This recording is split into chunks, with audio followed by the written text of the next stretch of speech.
Firstly, congratulations on Cherrybomb. What are you most proud of about the finished product?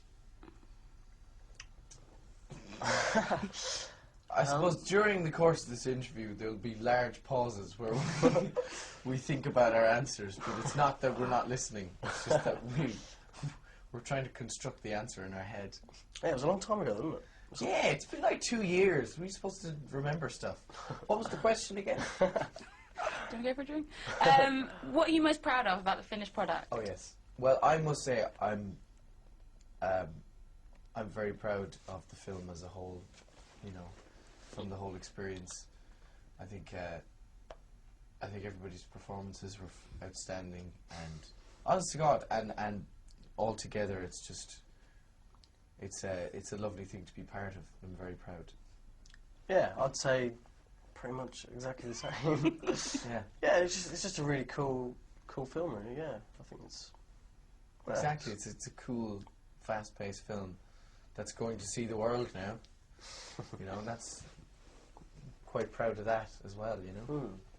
And do you two bond? Is this a friendship for life? Is this drinks offset once the cameras have stopped rolling, as well as on set? I'm very temperamental, you know, in my nature. Yeah, well, you know, over the course of the film. Yeah, I mean, when we were filming, it was kind of every night, wasn't it? We were. Yeah. And I think that really helped with the kind of dynamic between all the kind of. Because it was quite a close friendship in the film, and it was good that we could kind of replicate that. Because I suppose we neither of us from Belfast, and when I suppose when you get together on a job, you have to stick together because they're the people you have in your life, and so yeah, we become really, really close, and it's an incestuous working environment because everybody's just in each other's faces all day long, for 14 hours a day. For 4 weeks, you know, whatever, 4 weeks on this, and yeah, you become very close just by the nature of it. Mm. And did life imitate art? And was there any method acting with drinking or anything like that?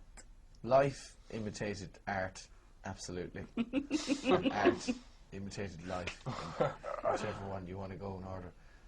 Yeah, we were out boozing quite a bit in Belfast. And I blame people from Belfast. Yeah. Because they know all the pubs. Exactly, yeah, we'd never been there before, we were in a new country, and it was them really. But it was good fun, and as I say, it kind of helped the bonding as well. Yeah. Did you have to do like 30 takes the next day when you were hungover and stuff? It's, yeah, you were pretty well for that. Yeah, I was,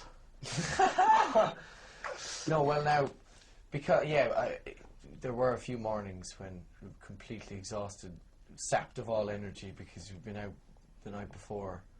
And I remember that time, you know, even a very simple table quiz, a very civilised evening could turn into an hour. I'll say one thing, James Nesbitt is an adjudicator.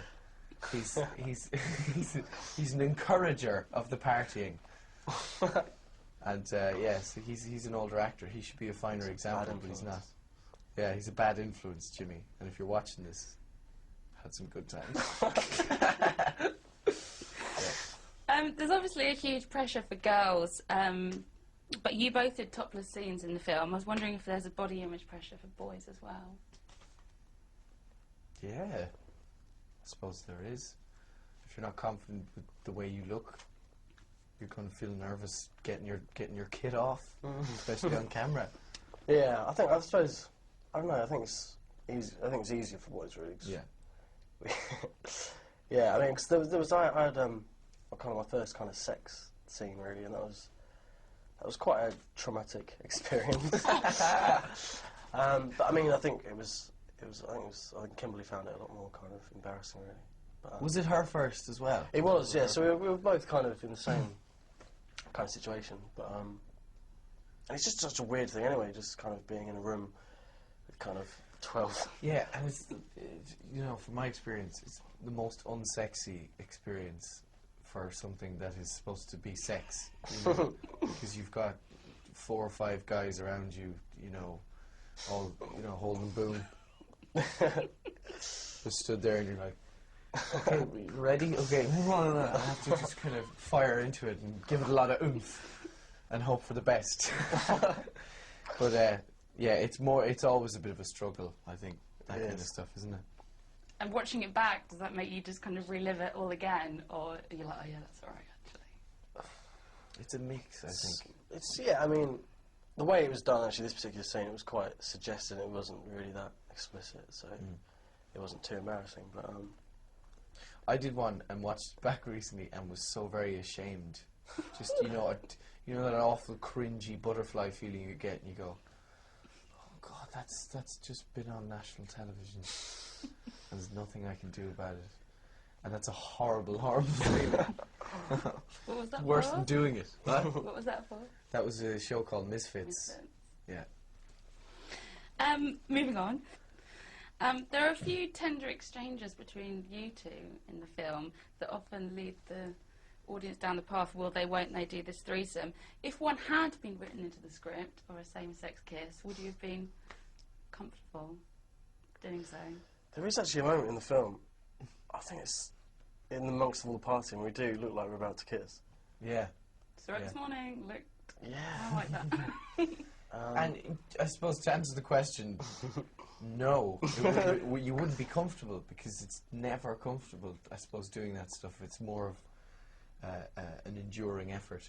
But yeah, I mean, I suppose as an actor, you can't really limit yourself in that way, because from my experience, I've seen stuff that have had explicit sex scenes in that have only improved the film, and because they were explicit and looked genuine and looked real, and you think, my God, that must have been awkward to film, but you do it, and it's not that bad. You get over it. It's the anticipation more than anything else. So yeah, of course, yeah, because I suppose you can't inhibit yourself when you're faced with that kind of stuff, because it's just a challenge like any other. Cool, just a couple more for you. It's been said that this film is sort of for the Skins generation. Do you think that's a fair thing to say? And if not, why not?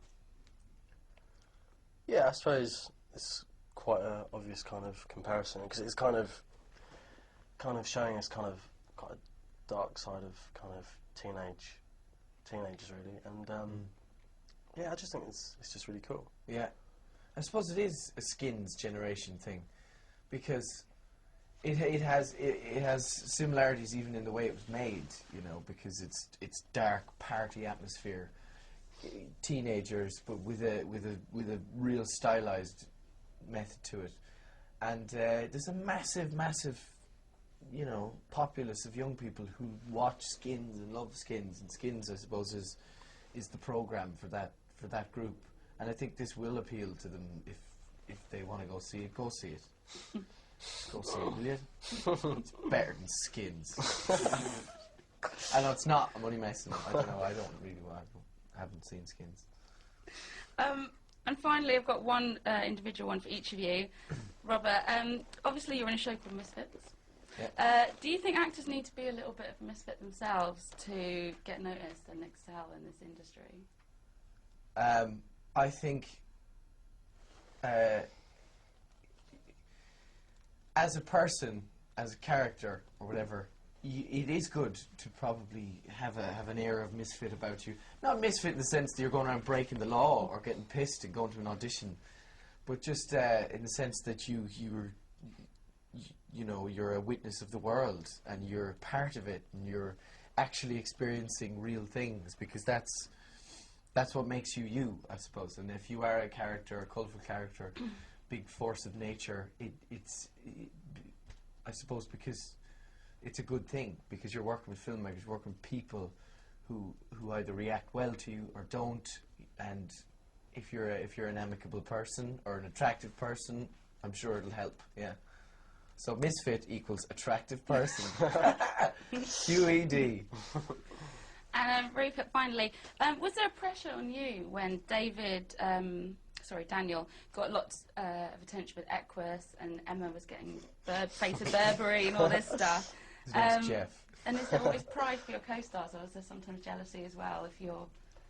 Not really, no. We were always quite kind of supportive of what we all do, and I didn't really feel the pressure. So, I mean, it was just, the Cherrybomb came up, it was just kind of all in the space of like a week, really, and it was just seemed to just. I loved the script, and it was just kind of a perfect kind of slot, really.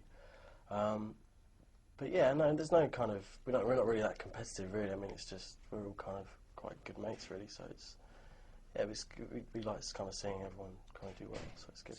I regret not seeing Equus. I never saw it. But anyway. Did you? Yeah, no, I did. Yeah, it was good. Yeah, yeah, it was. I heard it was brilliant. Yeah. It was amazing.